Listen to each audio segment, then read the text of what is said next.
I was waiting. Mark Bronson. Waiting for the. There we go.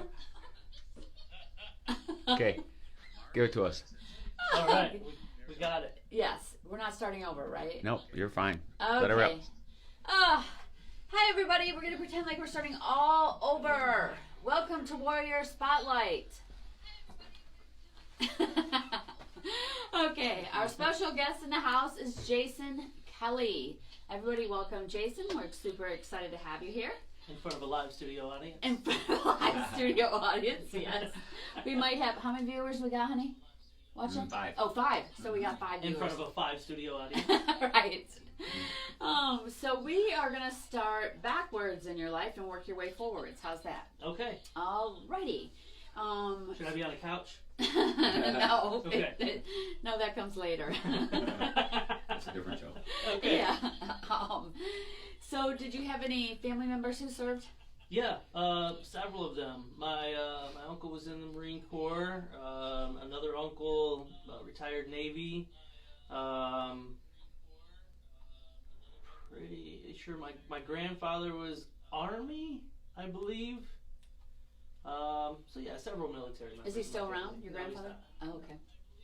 Got it. So what was your thought process then going, I want to join the Marines? Was it Marines first or? It was always Marines. Because of the family? Well, you know, an uncle that served, he was kind of like the macho, like, kind of guy, you know. True Marine. Yeah, he was, you know, he was a warrior kind of guy. Mm-hmm. So we all looked up to him, and a couple of my buddies, their parents were in the Marines, and you know, through school and high school, we all talked about going here and there, and so that just kind of influenced it. I had never really given any other thought to any other branch, but I honestly didn't even give a whole lot of thought to even joining the Marines. Mm-hmm. It was just, you know, one of those things in passing conversation here and there. We should do this, or that would be cool, or what do you think about this? You know, hanging out with buddies, watching TV, drinking How old are you? pops. I'll be 40 this year. 40. Yeah. Okay. Yeah. And how long ago was it that you were enlisted then? January 2000. 2000? When I went to boot camp. Oh, wow. Yeah. Good. It's been quite some time. Yeah. Yeah. Yeah. 21 years, right? Is it? Yeah. It is, yeah. I'm like, that's easy math. Yeah, too. I know. And I'm like, Yeah, what are you looking at? wait, are you sure? Yeah, I'm sure. Yeah. So, Let him finish. I am. I think Okay. that was it. I don't. What I was saying. How you and your buddies were kicking it on the couch. Yeah, I mean, it wasn't a big, like, I'm gonna do this kind of thing. It was just a random conversation. And then after I graduated high school in '99, I'm just gonna keep talking if you Yeah. don't mind. no, Yeah. I'll tell you the story. I graduated high school in '99. My parents sent me to, where was that? Where's Dollywood? That's Tennessee. Mhm. Is that Tennessee? Somewhere in the hills of Tennessee, thinking I was gonna, you know, turn my life to the better and get a job, do something with myself. At Dolly World? Not at Dolly World, but that's just kind of like, that's the geographical reference to where I was at. Gatlinburg-ish. Yeah, I don't remember. Okay. All I remember was Dolly Okay. World, because, you know, Dolly Parton. I didn't know that. Right. Yeah, no, I was in like the hills in like a holler, and there was the closest store was like 5 miles away, and I didn't know how I was supposed to get a job there. But my cousin of mine, he wired me some money to fly back home after about a month or so of me losing my mind. Came home and just you know, partied for the summer, and towards the end of summer, we were at a house party, waking up the next morning. And there was a Marine Corps pamphlet on the table, and I just waddled in, just staggered in, sat down, lit up a cigarette, you know. I used to smoke then, yeah. Lit up a cigarette, polished off whatever was on the table. Whoever, whatever. I got it vivid. You know, go ahead. I like I'm it. sure we've all been there. Not me, but go ahead. So, well, okay. I've I'm been just there. kidding. I'm messing with you, man. All right, we'll give you that. it was on the table. I said, "Whose is that? What is that?" And then a buddy of mine was like, Was that what you were drinking or the pamphlet? Okay, stop. No, I don't ask whose it was I was drinking. I was just drinking the pamphlet. Pamphlet, okay. So, whose is that? What is that? And a buddy of mine said, "Oh yeah, I'm talking to the recruiter." Boom, boom, bam. That's how I finished some sentences. It's all right. I got to looking at it and then kind of brought up some old memories of talking to my friends about it. And then a cousin of mine was like, I've always thought about it. So we got in the midst of a conversation. And he goes, I'm going to talk to the recruiter today if you want to go with me. And I was like, you know what? Yeah, I'll go with you. Why not? I mean, I spent a summer of doing nothing but partying and hanging out and, the things that kids do. The teenage kids do. At least in my day. So, my teenage kid won't. Yeah, you're right, he won't. So, long story short, I forgot all about it. I go down the street to my cousin's house, and then about 3 hours later, he comes knocking on the door, and he says, hey, you going to go with me? And I said, what are you talking about? He said, we're going to the recruiter. And I said, oh, that's today? And he was like, yeah, we just talked about it like 2 hours ago. And I was like, oh, bro. And it was my cousin. His name was Larry. Everybody called him Fathead. So everybody knew who Fathead was, and it was Fathead's porch and Fathead's couch, and it was, everybody knew Fathead's house. He was like the party spot. So my cousin Fathead, he's since passed a few years back. My stories tend to go all over the place, so I hope everybody's following along. Because I just put it on autopilot, and I just started talking. So, I said, I turned around, I looked at him, and I said, should I go? And he said, what else are you going to do? I'll never forget that. He looked at me and said, what else are you going to do? Right. And I said, you got a point. So I went and signed up, and I was supposed to leave in like March of the following year. Now this is November of '99, and I was supposed to leave in March. I was supposed to do a whole training program and stuff, and then they had come mid-January, early January, my recruiter called me and said, somebody failed urinalysis at MAP station, couldn't go, we got an opening next week, do you want to go? And again, I looked at my cousin, I said, should I go? And he said, what else are you going to do? And I said, yeah, all right, I'll go. Called my mom, and off I went. So what did they say about it? What, my parents? Yeah. What were their thoughts? Thank God. Oh, really? Thank God. Right.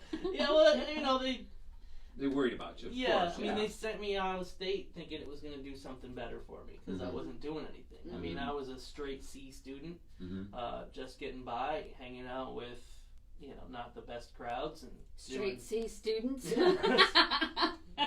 It's a thing. I wasn't straight C. I'll admit it. Oh, you had the D's and the I had a F's couple in of D's, there. no F's. Well, yeah, it was C's. Well, the failure across the board. incomplete, or I's, incomplete, yeah. Straight Capable IC. of doing better. Yeah. Gotcha. So yeah, I mean they were happy, but they were sad that I was going to be leaving. But it didn't scare them or make them any. No. The military didn't. No, not at all. I mean, they knew that it was better than nothing, better than what I was doing. So that was pre 9/11 then. Yes. Yeah. 100%. Right. Okay, so let's fast forward to your arrival upon basic training. Oh goodness. Getting on them yellow steps or them yellow Do I have to footprints. relive this? Yes. Yeah, all of Where's it. the couch? The sand in the boots and everything. Culture shock, 100%. Right. No more C students, huh? No more running around. No more fathead partying. Nope, It's exactly. the story. I know it is. No, he's got it. He's exactly right. It's no more of just doing whatever I wanted to do whenever I wanted to do it. However I wanted to do it. It was right in your face. And I don't take very well to authority. At least I didn't. But I didn't do anything about it.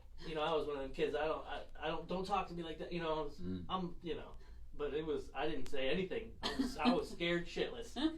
It is I a swear to shock. God. It has to be a culture shock. It was like, is this really happening? Right. Oh yeah, I bet. And it was, and I was a What did smoker I then do? too. So I'm like, oh my God. So in the plane or in the airport flying down, I'm seeing other people that are going with me. A couple kids are crying. A couple of them just with the fear of God in them already. They already know what's gonna happen, but I don't even know. I'm just like, okay, I'm gonna go. I'm gonna go work out for a couple months. Right, yeah. Get buff, come back, get on the couch. I mean, I kind of had an idea, but I didn't think it was going to be quite this bad. Let's put it this way: I had never seen Full Metal You do Jacket your research up until that point. Really? Yeah, never seen it. Never did no research either, huh? Not really. I mean, Google wasn't around everything too the much recruiter's showing me is like, you're going to go and you're going to do all this working out. You're going to fire some guns. You're going to drive some cars. They tend to do that, right? Yeah. I mean, God love him. He was doing his job, but I didn't know it was going to be like that. And so, it scared the shit out of me. And anyway, so back I was in the airport and I was a smoker, so I'm looking around trying to pinpoint who else is a smoker. So be like, okay, who's got one? Let's go hide somewhere and smoke a cigarette real quick. Get this last one in. Right. And then landed, got in that bus. It felt like the windows were blacked out, so I couldn't see where I was going. I don't know if it was just because it was pitch dark out, but I literally felt like I couldn't see out the window. It's designed that way. Is that true? Is it is. real? Yeah. Okay, I never really looked back into it, but now that I'm kind of thinking about it. Yeah, you always arrive at night. I guess so. You don't have your bearings about you. Oh, okay. We arrived at night. Even though I know people don't think we went through basic training, we arrived at 9 too. Yeah. And they said, get on these footsteps. And I'm like, where? What? The yellow ones. Oh, okay. And, I didn't know to stand right on them. Mm-hmm. I just thought in a general vicinity. I knew that. But I learned real quickly to get right on them. Jarhead was in your ear, huh? Yeah, and it was nuts, man. It was crazy. And so for some reason, while I'm getting, processed in, something in my processing goes wrong. I don't really remember what it was, but something in my processing went wrong. So I kind of got separated from the group I was already with. And I kind of got lost. And I didn't really know where I was going. And then somebody said, here, you got to go over to that building, whatever it was, whatever. And I'm like, I don't know where this building is. And I'm freaking out. And so then some other random drill instructor came up and was like, I don't remember what he said. But I was like, it was basically that. And I said, I don't know, I got to go here. And I got in a golf cart. And he took me to took me to the barracks. I went by myself. And the one I went in, he said, "Go out to," I understood it as get up there. And so I got up there, and I came in the door, and it was like everybody else was already there, and I'm pretty sure they had already been there for at least 2 days, because they knew how to make the rack, they knew how, they knew what a Foot Locker was, and I'm just walking in like, what is going on? Where's my cigarettes? I got a bag, I'm holding a bunch of shit, and it's like, what is going on?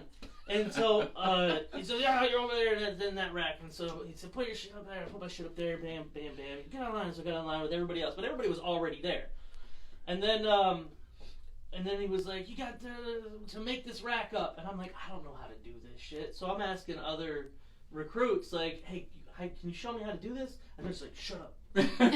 Oh, you're that guy. Yeah. I didn't know.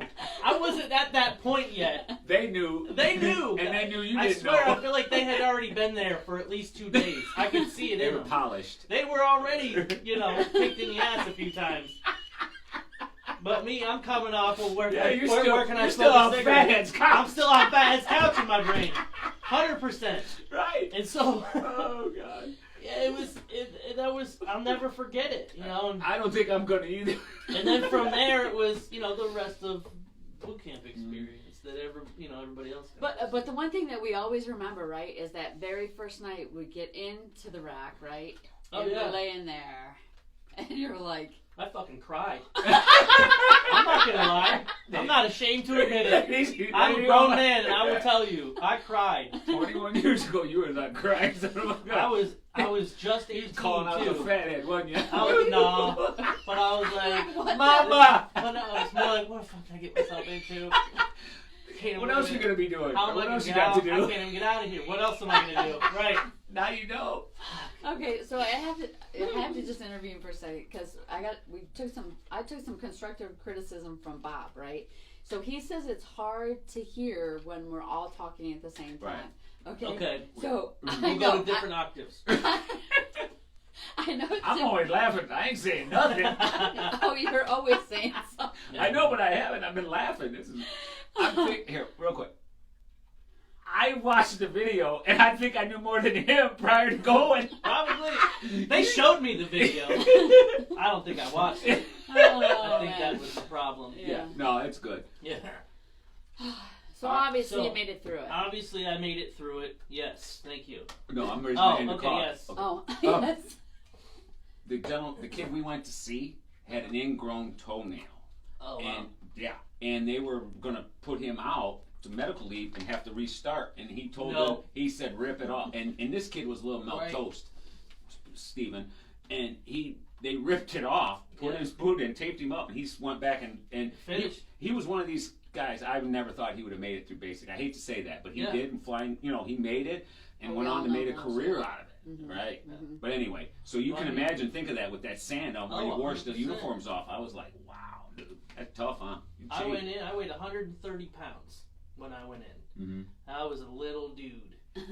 I came out at 158, 160 or something like that. Mm-hmm. So I put on 30 pounds in boot camp just Right. from eating and working exercise. Right. Yeah, sure. Yep, They were getting you ready to go fight. they were. That's what the Marines Did you do. ever get in any trouble? Yep. Yeah. Oh, the worst. Okay, here it is. I'm gonna tell you this story. Good. This is the worst. I got a whole bunch of them. So We this don't have is the time worst for all one. of them. Okay, I'm sure. So I got my wisdom teeth taken out in while I was in boot camp.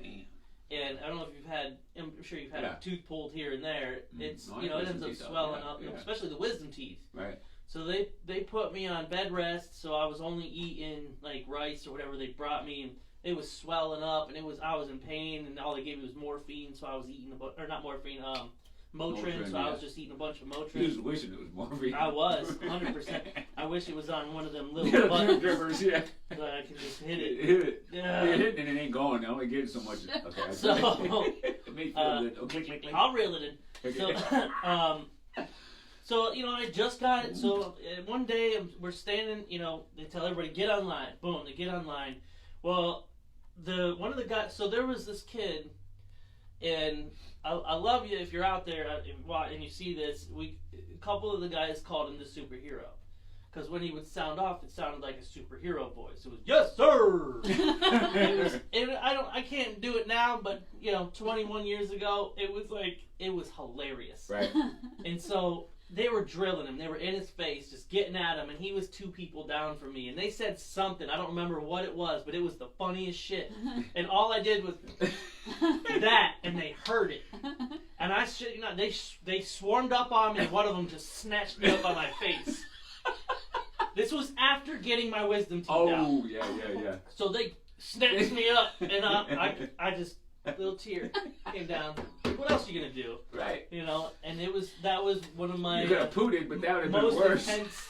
That was the most intense pain What, that I grabbing had. it, snatching you up like that? Snatching me up after having a swollen jaw from getting my wisdom teeth out. Oh my goodness. Yeah. It was tough. Okay, brother. So Yeah. you made it through basic training. Made it through basic training. And so what career field did you end up going into?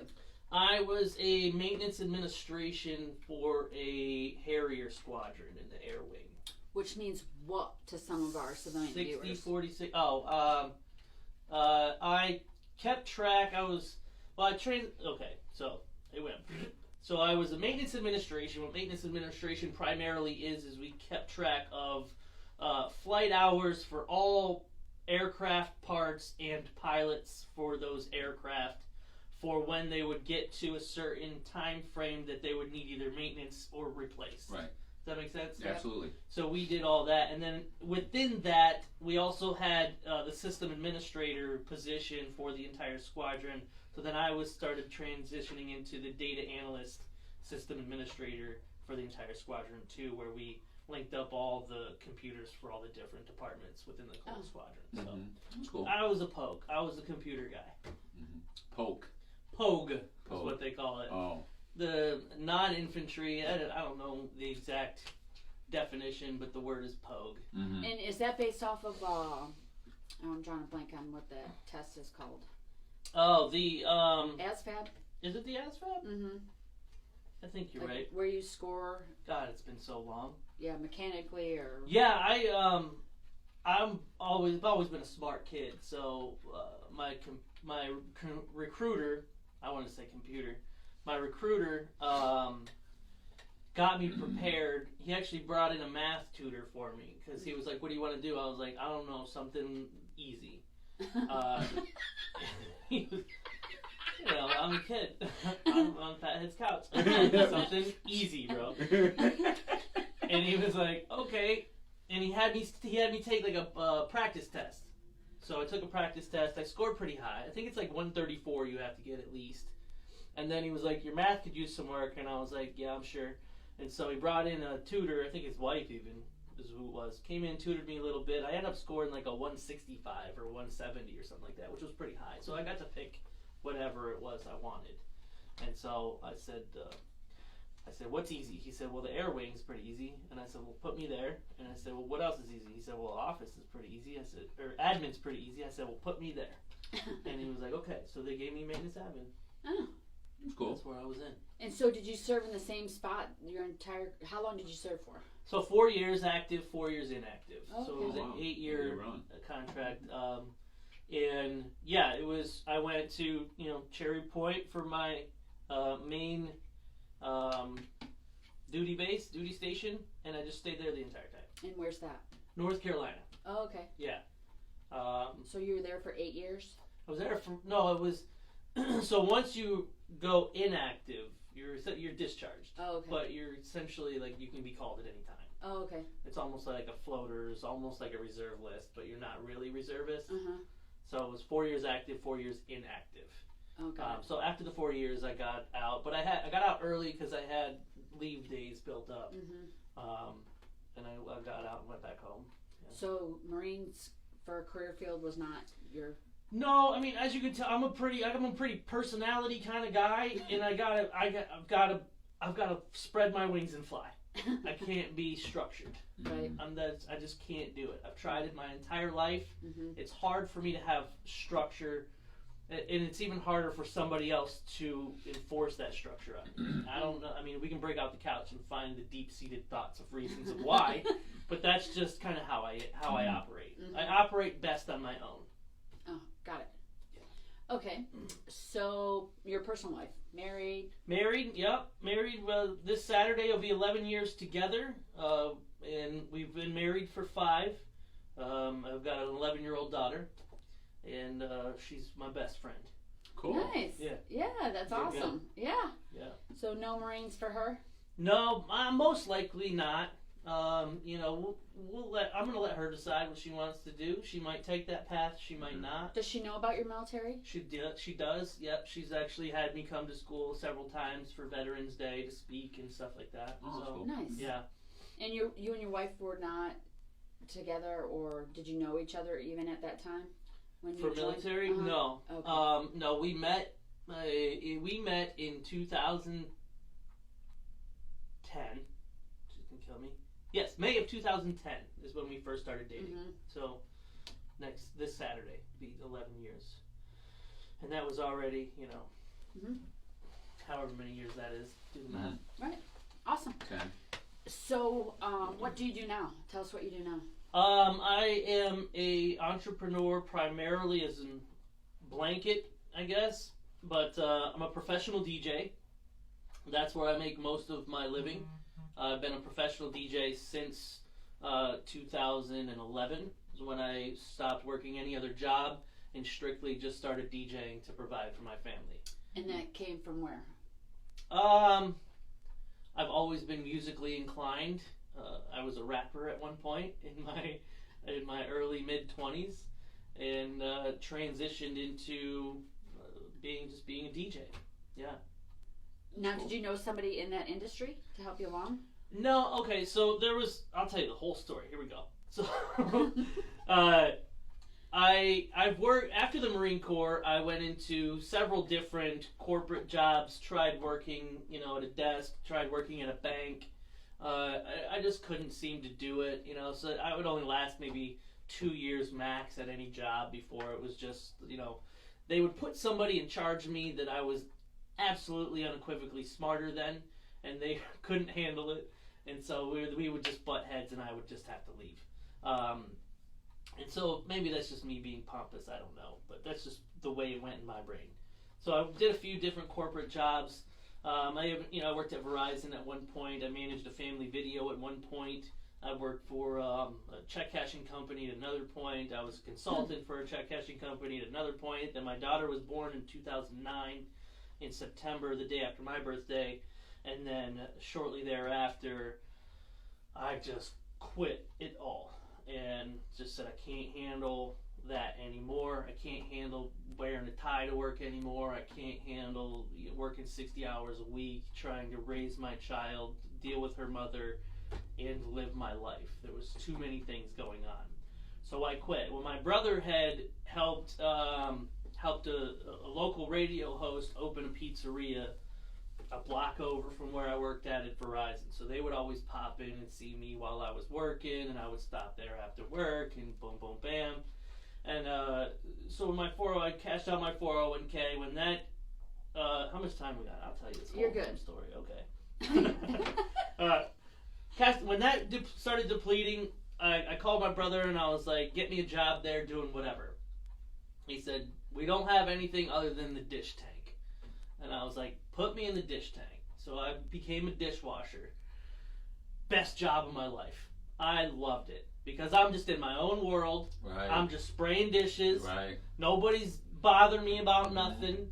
See it. Servers coming, I'm cussing. I don't care and listen to whatever music I want to listen to. I don't have, a manager breathing down my neck or customers coming in and bothering me. I'm just in my own world, spraying, doing stuff, and having fun. And getting paid doing it. So I did that, and then within me, I've always got this go-getter, I'm gonna do something better attitude. So within 3 months, I think I went from dishwasher to dough prep to line cook to one night they had a live DJ there on the weekends, and one night the DJ never showed up, and they knew that I had history and background in music and stuff, and they asked if I wanted to fill in, and I said yeah, sure, why not? And so then I just started doing that. So then I became the in-house DJ service there from Wednesday to Saturday, and I started making a salary doing that. And then I realized, holy cow, I can work as a DJ playing music and having a good old time doing it. And the rest was history. That's awesome. Yep. Statistically, I don't know if you know this, but 65% of veterans either quit or get fired within their first 2 years into the civilian world. I believe it. Right? 100%. Because of that integration and that transitioning piece, right? Because, and I've talked about this several times on our show, it's because they put these unexpected expectations on us going into those jobs. They're like, oh, we're going to hire a veteran. This is going to be great, right? Yeah. And, listening to you, I've heard it 100 times, right? You're like, I'm smarter than them. That's because so many veterans think civilians are stupid, right? It is a factual statement, is it not? I don't disagree. Right, yeah. And it's really a lack of communication, right? Because it is, they don't know how to communicate with us, and we don't know how to communicate with them, right? And so that becomes a very frustrating point. And like you said, you have that drive to go, okay, I started as a dishwasher, but then I want to go. Yeah. Right? Yeah. And so that's in us too, right? Yeah. And can I add to that point? Yeah. That thought that I have, based on what you said in my experience is, it's not only that a lot of military think civilians are stupid. I think there's a, in the military, I felt like it was just a regular job quite a bit, where I would report to duty and I would, do my job, and then I would go home afterwards and come back the next day and do it again. So in a way it did kind of feel like a job, but within the environment of the military, there's a mutual respect level that goes between ranks. I mean, yes, somebody does outrank the person lower them, but that's respected throughout the military. Right. When you get in the civilian world, it's a free-for-all. Everybody's got their own agenda. Everybody's out for themselves, and there's so much just mental competition and just this dynamic that I think military people have a hard time adapting to, because yeah, I'm going to do my job, you do your job, but if I'm doing my job, leave me alone, Right, yeah. But in the civilian world, a lot of times people there's micromanaging, there's there's not the dynamic of the mutual respect that we're all in this together getting it done. It's more, I'm going to make sure you do, or if somebody has a bad day, they take it out on their subordinates or whatever you want to call them. Right. I think that plays into it, the different dynamic of that non-mutual respect in the civilian world. And that's why I think, I don't have the numbers, but I will get the numbers because we're working on a project with them anyways of how many veteran-owned businesses are in our surrounding area, meaning Monroe County and Lucas County, right? And that's because, they have to work for themselves, right? And so they have to drive their own ship, per se, right? Because it's just easier that way. Yeah. And... Well, in the military, when you have somebody that outranks you, you already know how they've got that position, at least for the most part. So you give them the respect that they deserve because they've earned it. Right. Whereas in the civilian world, you could be working a job and then they bring in some random manager that just graduated high school or graduated college or whatever that you don't know how they've earned their stripes. Right. And so there is like, I might test you a little bit to see where you're at, whereas in the military, it's like, I already know what you're about. I'm going to listen to you. I'm going to follow you. Let's go. Does that make sense? Yeah, because you're either, you're either in charge or being told what to do in the military. It's just cut and dry, black and white, right? There's no gray in there at all. Right. And you got to do it. Yeah, and it's great. But and you don't mind doing it because you respect the person that's telling you what to do. Yep, and you know exactly what you need to do and exactly what you need to do to get to the next rank or next position, right? You already know what streamlining that looks like, right? It makes it easy. Awesome. So how long have you been DJing? 10 years professionally next month. And what is the name of your company? Book That DJ. Book That. And that came from where? A bottle of Jack Daniels. Well, it wasn't on the side. That was after you drank one, or what? Yeah. So did you set out when you cracked that bottle to come up with a name, or did you? Oh yeah.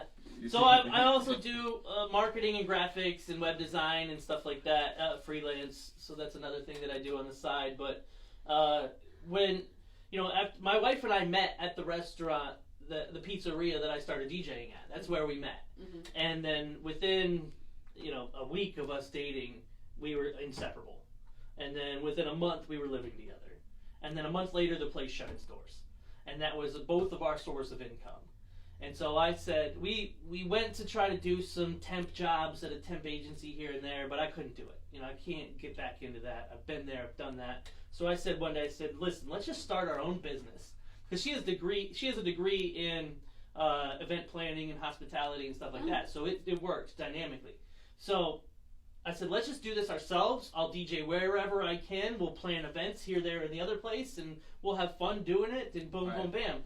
So she was like, yeah, sure. Like, she believed in me, but at some point she was also, at one point she was also like, yeah, okay, we need jobs. But I was like, no, we're going to do this. We're going to do it. Right. And so I'm a graphic and web guy, and so I created our brand, but our brand was JL Entertainment Services, LLC. A long business name. Right. I've been there. We were in business for, 6 months or so, and we're plugging away. I'm DJing 3 or 4 nights a week around town, different places here and there, making as much as I can. We're planning different events here and there, euchre events, art events, comedy shows, music events, anything we can do to make ends meet. And we did that for about 6 months, and we're just driving down the road one day, and I see a park bench on the side of the road, and it said advertise here. And I said, okay, I would love to do that. It's probably great advertisement. It's at a great intersection, but nobody's going to drive by that and remember JL Entertainment LLC. Because you got about maybe 6 seconds at most. Right. And they're going to be like, well, I don't remember what it said. LLC. Let's go see. Let's turn it back around. No, they're not even going to want to because it's not very, eye-catchy. Gotcha. So I said, I was already a drinker at that point. I mean, I've been a drinker for a while. Yeah, I was going to say, back at Fathead's couch, we heard the beginning of the story. We can rewind it. I enjoy my beverages. It's okay. So I said, okay, here's the plan. I'm going to go buy a bottle. I'm going to go home tonight, and I'm going to come up with a better name. And so I just popped it open. I sat around with my computer and I just started typing out different names. Now that's stupid, different catchphrases, different thoughts. Bam, So sipping. Sipping. You know, I'm walking through this, and I'm about maybe 3-4 hours in, maybe about 3/4 of the bottle deep. There's maybe that much left. Slumping in your chair. And I was down to like 2 or 3. I don't even remember what the other ones were. Oh, of course not. But I was like, boom, boom, bam, and then book that DJ. I got it. I got that. I got it. And I was like, bam, the website was available. Run it. Bam, it was a business available with the state. Run it. So I incorporated. How much whiskey was left? There was maybe about that much. Like, Yeah. Yeah, I can put them down. Any? Nope. Nope. She drinks, vodka. Oh, okay. But I got you. Yeah. This was for me. This was my creative juice. I needed to get into a zone and figure it out, and I figured it out, and and it works because it's catchy. That's awesome. Yeah. It tells you exactly, it's a call to action. Book that DJ. So it works very well. That's awesome. It is. Yeah. So, are you veteran owned as well? Is there a place to register for that or something to make that known? I don't have any kind of certificate or anything. Oh yeah. But I mean, we know it's veteran owned, but yeah. We know. I mean, overall, yes, it's veteran owned because I'm a veteran. But you're not registered. So per se. I will connect you with some resources because you can actually get a certificate that states that it's veteran owned. Oh really? And then you can put this little seal on there too. I absolutely will. Yeah, and then there's all sorts of things that go along with being a veteran owned business. Really? Absolutely. Yeah. So that's pretty cool. Yeah. Yep. You're Like a minority women business, different things. Yeah. All kinds of stuff. I learn something new all the time. No day off for learning. Yeah, I love it. I just learned a couple weeks ago about vet ticks. You know this? Yep. I just learned about that a couple weeks ago. But the tricky part with vet ticks, if you guys do not know what vet ticks is it's an opportunity where you can get tickets. Veterans can get tickets for events for free. However, big warning label. If you don't show or you try to bring somebody in place of somebody else, you will never get tickets from vet ticks again. People will call you out. Yeah, they are very sure. Very, well, very there's a lot of fraud, but especially with the scalping, I'm sure. Yeah. And, everybody wants something. I can see that. Yeah. Because I don't even like to ask for veteran stuff because even though like when you go to Lowe's, with your. Oh, I do. I understand, but I'm only a spouse. Oh, I shouldn't say only a spouse, but it's easier now. But I think what you're saying, there's too much of that. There is. And there's stolen valor out there. There's all that stuff. Yeah. And I tell, I was in Iraq in 2003. Yeah, 2003, January to July in 2003. January 3rd, they told us we're leaving January 11th. I think I can say that by now, right? Yeah. So I was there, and when I tell people, I did 6 months in Iraq. I feel like I always have to follow it up with, but I was in the air wing, and because I don't want people to think that I'm like, I decided a tour, because there's a lot of guys. I know a lot of guys that have done that tours and they've earned that respect of, one of my good friends, the one I messaged before we started this, he was a sniper, so. Like those, I always feel like I have to follow it up because I didn't. A little disclaimer. I didn't boots on the ground. I didn't, combat. I wasn't in the shit. Because we would never want to disrespect their positions. 100%. Right. Yeah. Well, in like your case, on the opposite of that, when you say you're a reservist, how people say to you, "Well, that's not the same." Even though you went to Iraq for how many? Yeah. You were in.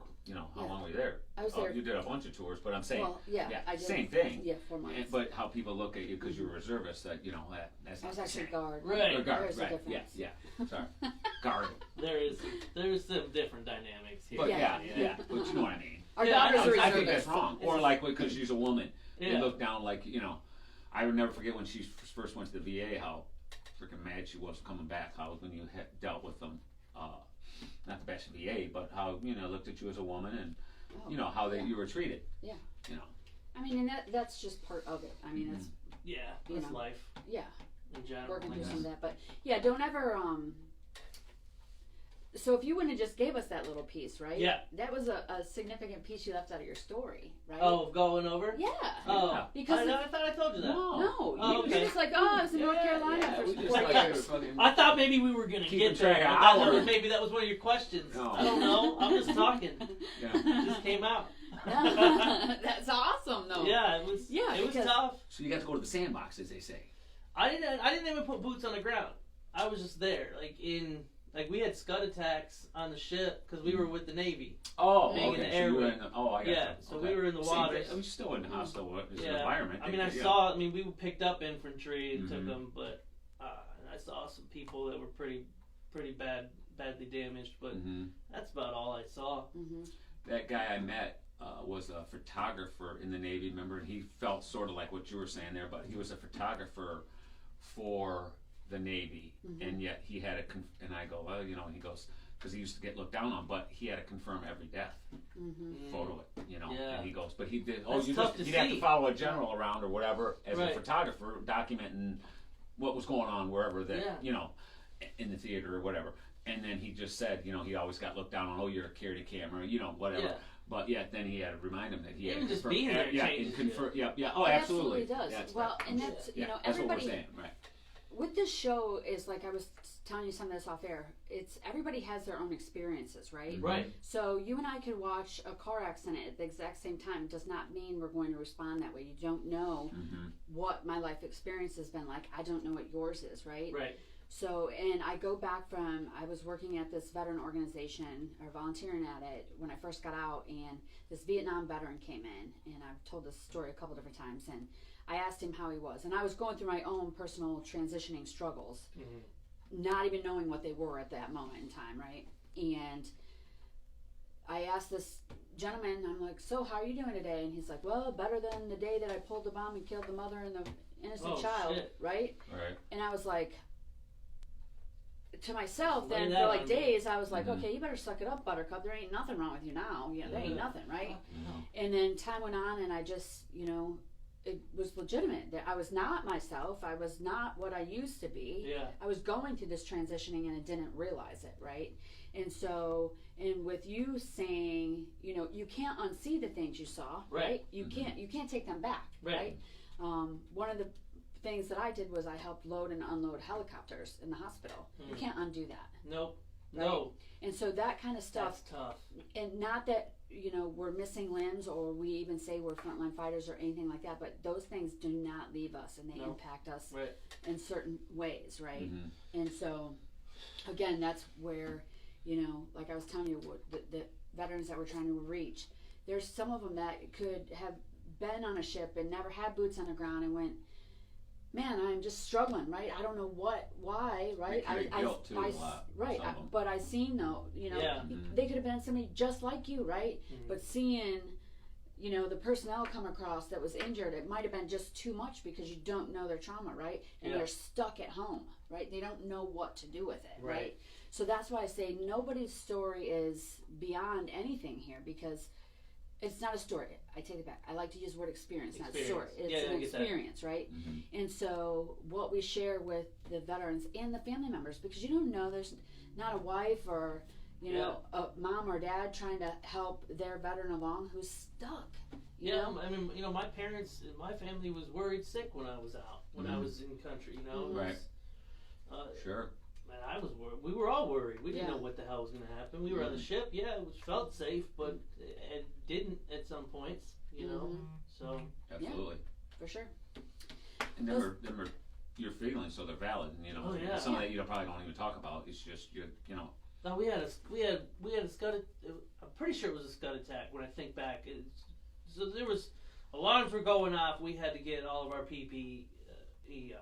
So, and everybody's freaking out. They're saying these warnings that there's a scud missile coming, and everybody's got to, like, you know, get their equipment on. It could be chemical, you know, putting our masks on and everything, and then, you know, not 15 seconds later do they come over that the threat has been, you know, eliminated, and everybody can, you know, go about their day, or, you know, all clear on mask, and I belted out this most guttural laugh at that point. And some of my guys got mad at me because I instantly got mad at me because I was laughing. But that was like my knee-jerk reaction of, because I'm going through chaos mode, right? And then all of a sudden, all clear.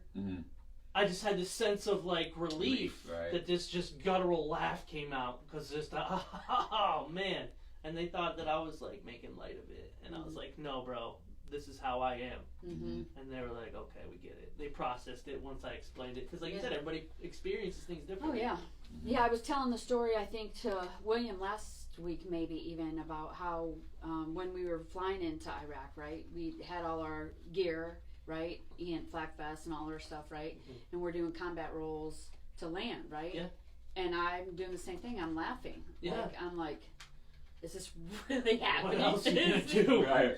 Is this real? Yeah. You know, you're just like, it's like a so real thing, right? Yeah. And you're Right, like, sure. okay, here we go. You know? It has to be because of the way it, our Yeah. bodies have mechanisms or whatever. But like you say, Like the fight or flight. One minute you're in a country or wherever, like when you went to basic, you know, Yeah. all of a sudden you're on Fathead's couch, and the next thing you know, you're on them things, and just how that all our minds adjust and adapt. Some people don't, but it's crazy. And this is why we do what we do. Yeah. I know you haven't had a full chance to look at all that stuff, but because, you know, those are fight or flight situations, right? Mm-hmm. So veterans and currently serving military members, they're always on the edge to go, right? Mission forward, Yep. right? We're done with one mission, we move on to the next mission, right?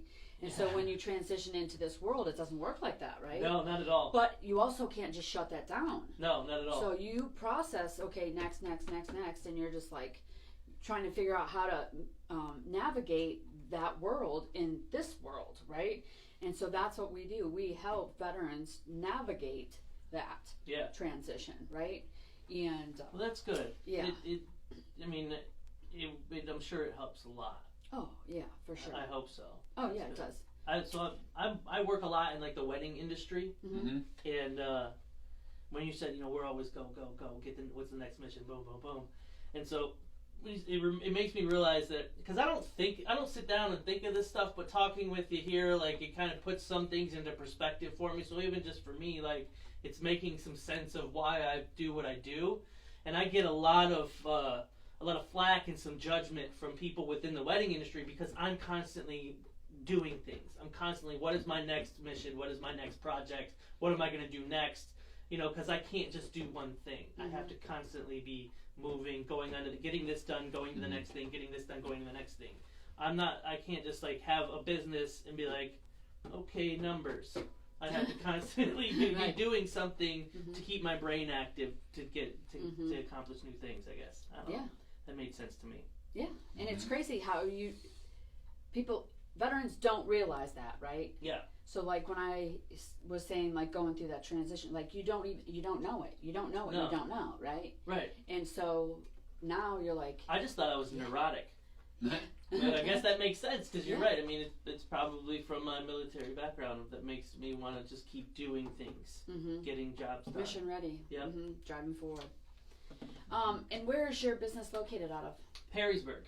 Okay. So the greater Toledo area, we service anything within an hour. Do you have a brick and mortar place, or is it strictly out of your home? Well, we have a warehouse that we lease in Perrysburg with 2 office spaces. Yeah. Oh, nice. Yeah.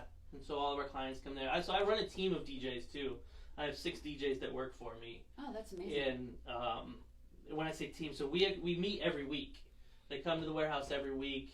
We talk about new things, different things. Where are we going? What are we doing? What did we do last week? How did you learn from that? Let's all learn and grow together. It's definitely a military thing. But it is. I'm running a squad. 100%. Yeah. I ain't joking. They give me a hard time too because I give them tough love. Yeah. I'm like, what the fuck are you doing? Tough love. Excuse my language, but it's literally like, what the fuck are you doing? Yeah. Wrap them fucking cables up. Yeah, I'm not gonna do it. Who did that? Fucking shitbag. No, sorry. I don't say that to them because I love these guys. You just did. They're good. They're gonna watch this. But they know me, so they know that I'm just playing around. They know my personality. But yeah, I'm on the squad. That's what we do. Yeah. We meet every week. No, we it's practice. good. I got a kegerator there, so we drink too and have a good old get time. the creative juices going. Creative juices. Yeah. I had to get the kegerator because we were all bringing a bottle every week. So it became a liability issue. And like, you know, and my dad used to say, you also have to get them drinking to see how they're going to perform. Because let's face it, you're in the wedding industry. You know, don't think they're not snipping a little bit behind the bar. You know, so you got to find out who's handling the booze or not. Yeah. 100%. Yeah. You're not getting to drive. You need to drive. I'm working. You can handle the juice, but you can't handle it right. Plus, I'm sure, you gotta. No, that's good. It brings that's the awesome. creative energy Absolutely, out, too. absolutely. Yeah, I mean, and there's that team aspect, all that. There's a lot that goes along with that. It's a lot of fun. Some people think, well, you're buying, drinking, it does. It's a reward. There's a lot that goes with it. Yep. I mean. See, you were like, what are we going to talk about? And we're 50 minutes in. Well, I knew that once I got going, I'm sure it would have worked out. And it did. It worked out great. Beautiful. I can't wait to watch it back. Right back, huh? Yeah. I always do. I do like Facebook Live stuff sometimes, and then as soon as I'm done, I watch it. Because I just turn it on and keep going. Right on. Is there anything that you feel that we didn't cover, or that you want to add about your business or your family, or? So I also own a driving service. It's called First Class Transit, and we drive passengers to and from Detroit Metro Airport within the greater Toledo area. Just there? Just the airport? I mean, Well, exclusively? I mean, no, we take them different places if they need to go somewhere else. So we'll do Toledo Airport sometimes, or sometimes I'll pick somebody up from a hotel, take them to the casino. Okay. It's kind of like my own personal Uber service. Right. It's just a driving service, but it's majority airport runs because it just makes it a little bit easier. So how do you get that word out? Right? You got cards in like hotels and yeah, I've got cards? Contacts there. Contacts within the wedding industry too. I've built a pretty large network. So anytime when I started doing it, people were like, yeah, sure, we'll just I work with a lot of hotels in the wedding industry, a lot of facilities. Right. Weddings have Natural people coming in and going out of town all the time, Right. so they need service to and from the airport, and it just made sense. We need a ride to the airport. Boom, I'm your guy. Yeah. Let's get it. There we go. I did 3 runs today. Yeah. I was like, who's said, going to wow. take us to the airport? I will. That's going to be sure. perfect. Right on. We're gonna have to So booked. your wife, you say event planning, is she? So we started the business together. We ran it pretty tough for a long time. We got to a point where we do chair covers for weddings, photo booth for weddings. At one point, we had a videography service, a catering service. We were managing 2 banquet halls, and this was back in I think 2014 or 14, I think, when we kind of like got to that point. And there was a publication, a local publication in the Toledo area called the Toledo Free Press, and they did an interview on me because our goal was to get 800 weddings for the year. We got about 750 something, so we just got shy of that. But 750 weddings serviced for 1 year That's is a lot. way too much. Absolutely. We realized that the hard way. So then we started dialing it back, and then 2 years ago, my wife transitioned into selling insurance. So she sells insurance now. Her dad's been doing that for several decades, so she's kind of following his footsteps. She's much happier doing that. Yeah. And so now we just do the DJ service, the car service, and her insurance. Nice. Yeah, That's cool. so we've scaled down to keep our sanity. Yeah. Yeah. That's a lot to. And That's a lot of responsibility. Businesses are a responsibility, but that's a lot Yeah. when you start thinking all them people you got to make happy and that type of thing. Wow. Yeah, well, I had good people in position to handle most of it, but then it was just like too much. Right. We decided to kind of pull it back a little bit. Yeah, when you can't enjoy. Kids getting older. Yeah. For Yeah. sure. Absolutely. Well, we will make sure that we get all your business stuff listed Great, in thank the you. chat here, so it goes out. And again, I will share this with you when we are done tonight, and when I get home, I'll share it with you. And feel free to share it, and Yeah, I'll share it through all our channels, and I'm gonna look into. I haven't had a chance because I went to Vegas, and then had a busy week trying to make up all that money I spent. And so it's just we sold 2-3 weeks ago. Yeah. The expo. Well, life yeah. is. Yeah. It comes quick. It comes on you. Yeah. It's hard to make plans. Especially with the kids and all that too. Yeah. Absolutely. Heck yeah. Well, I really want to thank you and really appreciate you. Well, thank coming you on for the show. having me. Yes. This has been fun. I'm glad I could come and chat and make you guys laugh a little bit. Oh yeah.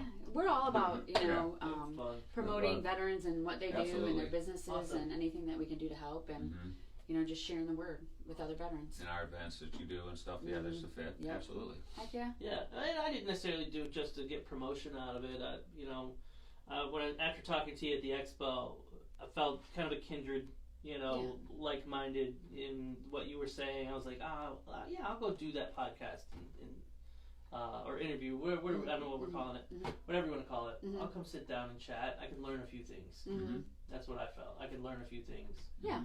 Yeah, and you didn't approach me going, hey, can I get some free advertising? That's No, that's what we do anyway. No, You're yeah. like, just come chat. Should And I was be. like, yeah, I'll go chat. I bought a shirt right away. Yeah. I keep repping it too. Look, doing it right. Got you.